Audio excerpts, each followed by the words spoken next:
الكرياتيفيتي اصلا هي سكيل، هي تقدر تتعلمها.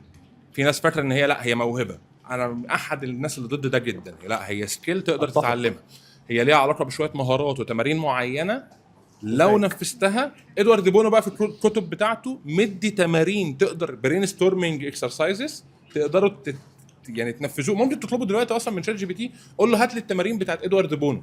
انا ممكن ادي لكم سؤال من بتوع الليترال ثينكينج. طب اقول ادي مثال. قال لك فزوره، هم عندهم بيحبوا الفوازير قوي.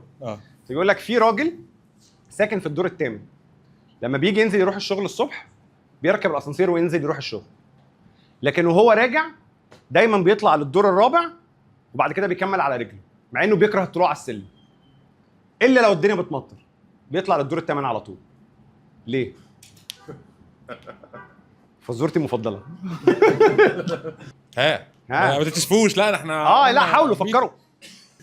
بيعمل دايت عادي، بيعمل مثلا ممكن ده يمشي كحل.